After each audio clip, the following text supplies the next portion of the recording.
Olá pessoal, tudo bem com vocês? Nessa nossa aula vamos trabalhar aqui um assunto muito interessante onde ele nos fala sobre o círculo.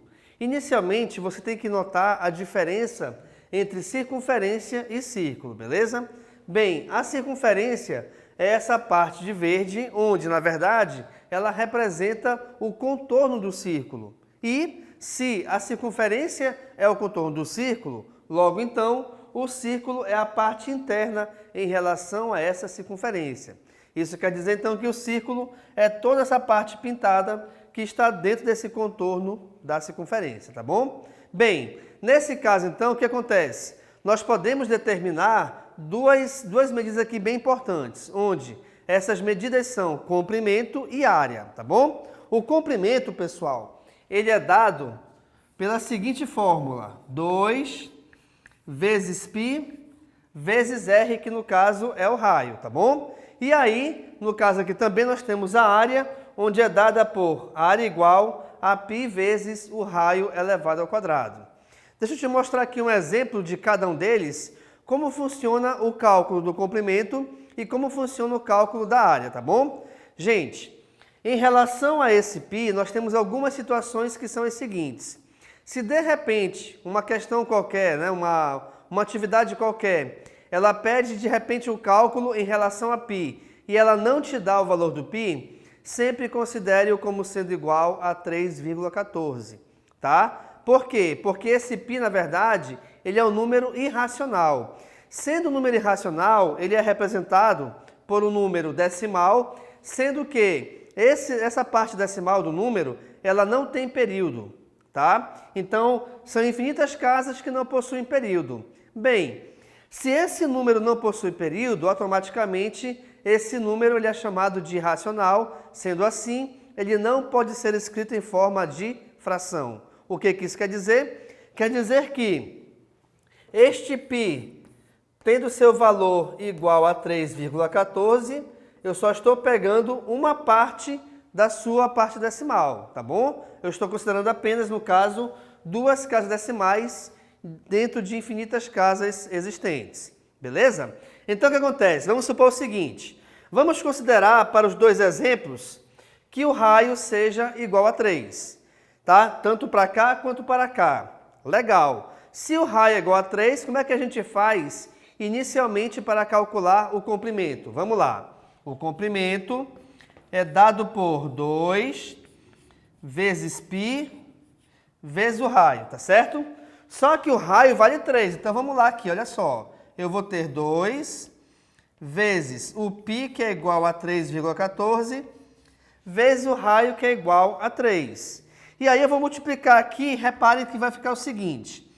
2 vezes 3, multiplicando somente os números naturais, nós teremos 2 vezes 3, 6. E aí eu vou resolver, aqui nesse caso, a multiplicação de 3,14 por 6. Vamos a ela, então? Repare aqui comigo.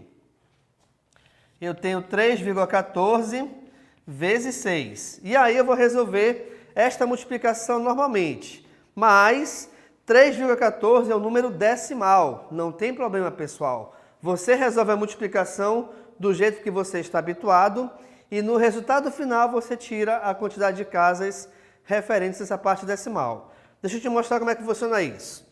6 vezes 4 é igual a 24, sobe 2.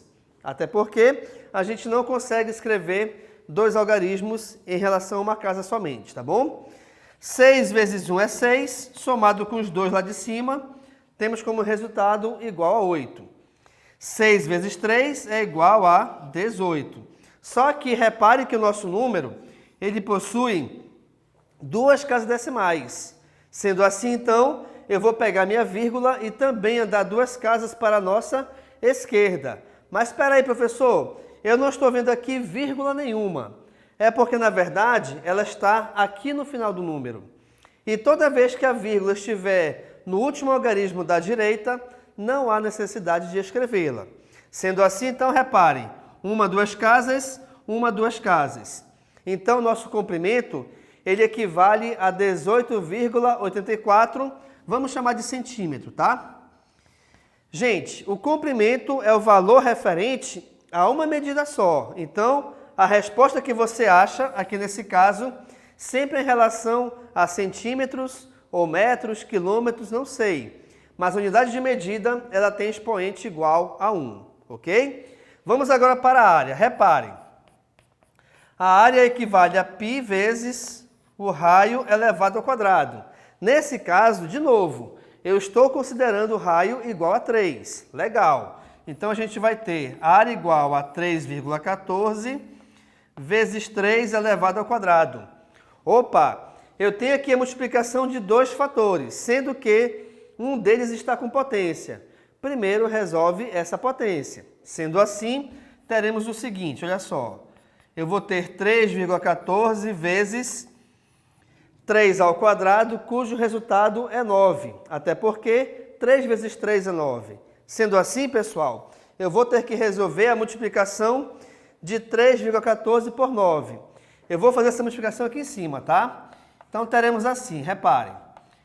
3,14 vezes 9. 9 vezes 4 é igual a 36. Fica o 6, sobe o 3. 9 vezes 1 é 9. 9 com mais 3 é igual a 12. Fica o 2, vai o 1. 3 vezes 9 é 27.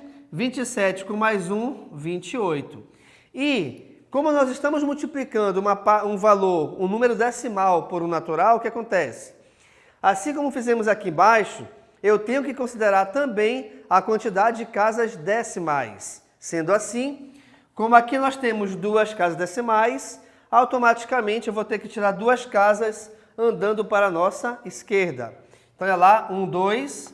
Então, aqui nós teremos 28,26. Mas aqui, cuidado, tá? Esse valor é referente à área. Sempre a área você deverá ter a unidade de medida elevada ao quadrado. O que não precisa acontecer, ou não acontecerá, na verdade, em relação ao comprimento, tá? Então, nesse exemplo, nós temos a área desse círculo aqui, onde eu estou considerando o seu raio igual a 3, como sendo 28,26, espera que o 2 ficou um pouco feio, 26 centímetros quadrados, tá? Então, de novo, quando você for calcular a área, sempre a unidade de medida deverá ser elevada ao quadrado. Centímetros, metros, quilômetros, tanto faz. Tá bom, gente? Então, nessa aula aqui eu te mostrei a diferença entre circunferência e círculo, além de também ter te mostrado como que a gente aplica a fórmula referente a calcular a medida do comprimento e a calcular também a área do círculo. Legal, pessoal? Então, muito obrigado e tchau!